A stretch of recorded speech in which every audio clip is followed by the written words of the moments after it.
So first off, I just have to say thanks for bringing a world premiere to the Pillow. It's really exciting, and I feel really honored to be among the first people to see this work in the state, in the completed state. So I wanted to just start by asking you a little bit about how you started with the work. You knew that Wendy and Maya were going to collaborate on it, and then you were coming in. Were you aware of the music before you came into the project? Oh, yes. Yeah. Yes, it was very challenging, actually. The first section of the music, the day, there's over 300 sentences that are during the course of the 30 minutes, coming on at 6-second intervals. And this was, very interesting to me, the way that David explored the concept of crowd speak, that he would ask a question to the computer, and I remember the day, and you had all of these 300 answers of people feeling a certain importance about that particular moment or what happened to them. And it was very interesting to think about how to treat this with Wendy, and in a way to drift out of relating to the text in a very specific way and not relating to the text, and sort of finding our way through it in different ways, using all these different props and so forth. But we actually started physically with the second part, World to Come, because it was more abstract. I'm fascinated by your sense of music, and Maya's sense of music, because as much as, one of the things we think sometimes in the dance world is that dancers understand music in a very different way. But I was also thinking that even if you agreed that you had a different understanding of music, there's not necessarily anything in an extensive ballet career that prepares you for this kind of minimalist music. So maybe you could just tell me a little bit about the conversation when you got into the studio and you were listening to the music together. Just the two of you, and then I'll bring Maya into it. Well, I met Maya in 2010 because I did a dance film to this music by the choreographer Pontus Lidberg called Labyrinth Within. So he choreographed to the World to Come music, so I had it in my memory, but I didn't know any counts. Like I don't count. I don't read music. I just listen. And Lucinda came in with everything dissected count-wise. And I was like, oh no. So, but Wendy doesn't need to count. She knows where she is. I figure it out. So you already knew the second piece of music, and I just knew it instinctually. Yeah. I didn't know it. And you can see footage of that dance film. The company Morphosis performed it here in sometime around 2010. Maybe now we go back even a little bit further to how you had this idea, Maya, of taking this from a live performance for you and the cello to a live performance, including Wendy. Well, as Wendy said, I met Wendy in 2010, and I was really taken by her immediately. And so I followed what she's done, and I always had in the back of my mind that we need to do something together. And pretty much everything I do, I always, when I play, I always see visuals. And so music is a very visual thing for me. And in this particular piece, I just had a really strong sense that it needed another, important element beside just the music itself. And so, and I had this image as I was recording the piece, just kept seeing this dancer, female dancer, and then I thought, okay, it's got to be Wendy. So I just called her, and that's kind of how we started. And then, we really wanted Lucinda to work with us. We had no idea if she would agree, but she did agree. Oh yes. And yeah. I knew the piece was challenging musically and thematically. And I knew it needed a specific choreographer. Mm-hmm. I knew it wasn't gonna take just any choreographer. And I really believed that this woman could figure it out for us. I was thinking about Lucinda. One of the things you started by saying is that you started in the second half because it was more abstract, and then you came back to working on the day, which allows us to connect to it in a very different way because of the spoken text. And I wonder if you could all say something about the kind of the specificity of the language and the chance to resist it and the chance to be with it, and how you thought about that in the studio while building this work.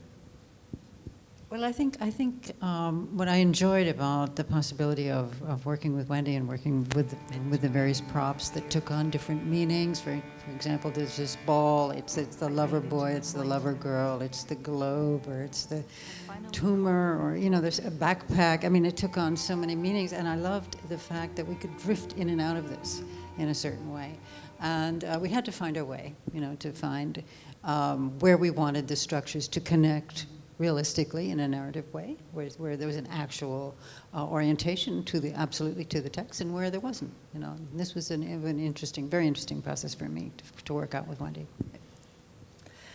I think that what's, to me, what was really interesting from the very beginning on this piece, and I think Lucinda and Wendy really understood that from the very beginning, is that there's no, text immediately takes you to a very particular thing, as opposed to music where it's much more.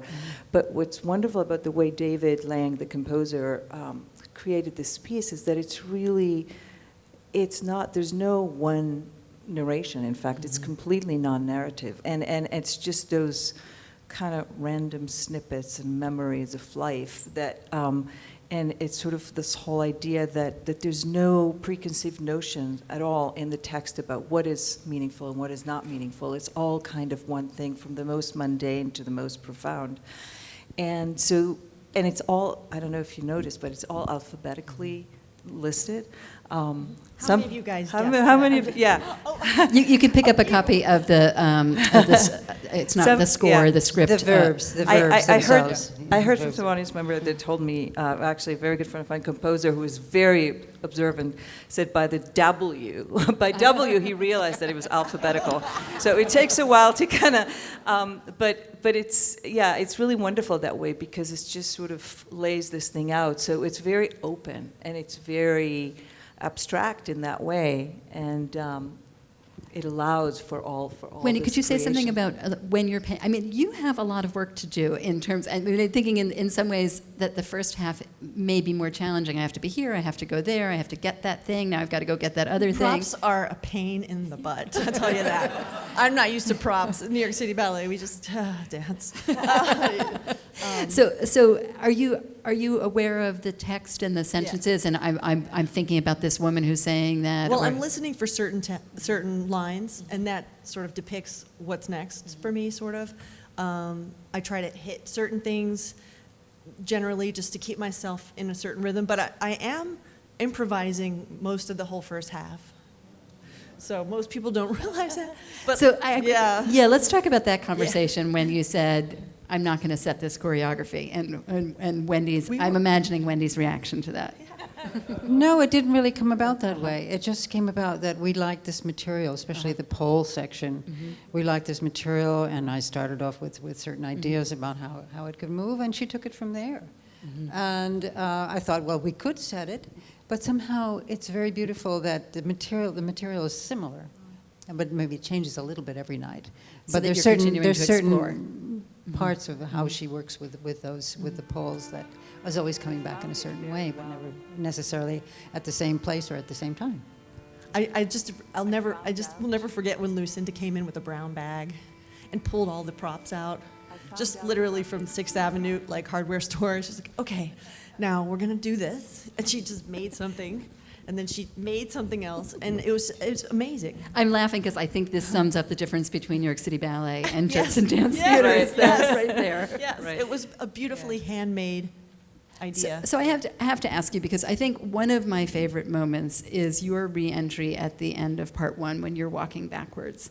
And I'm wondering when you started to trust, I mean, you're a genius, you're a risk taker, but when you started to trust that you could do so little and that it was enough. Well, with Christopher Whelan, actually, in 2001, I started enjoying moments of silence and really feeling this power that I've never felt as a dancer in the silence and in the subtlety.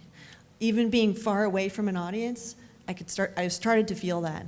But with Lucinda, I mean, I almost feel like every cell, like I feel like I want to show you guys how I use my fingertips, and that's, for me, that's really fun to do. I mean, at that this is the stage pleasure of being in this scale of audience. Yeah. Yeah.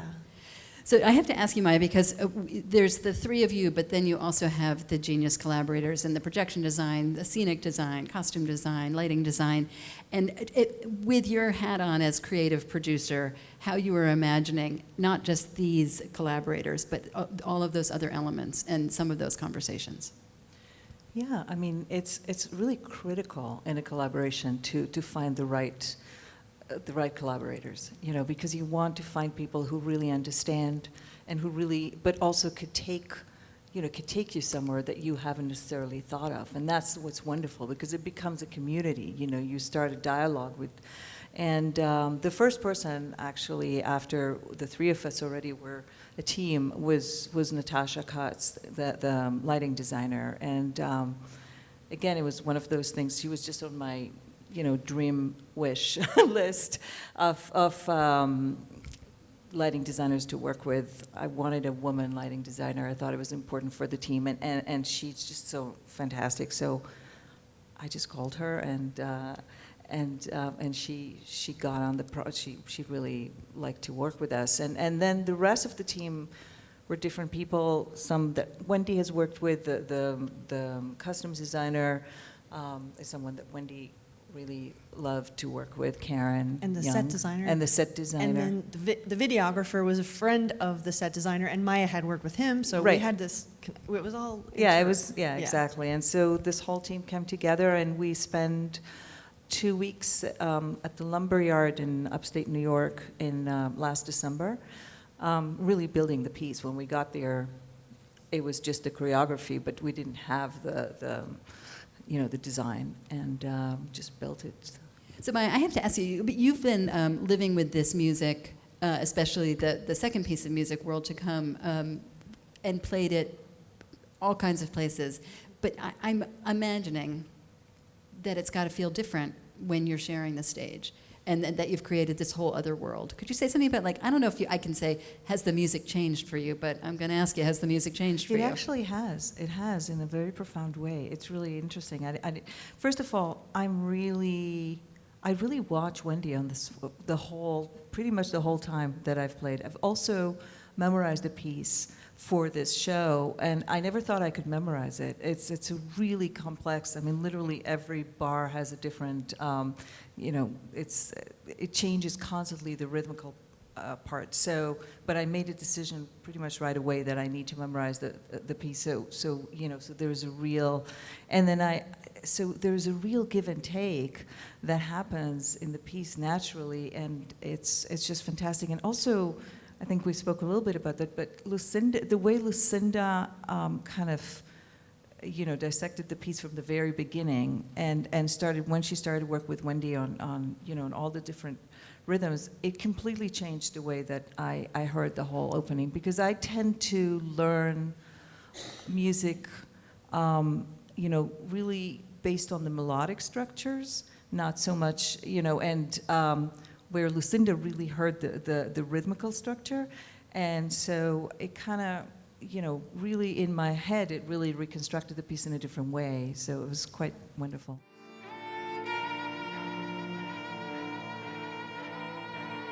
I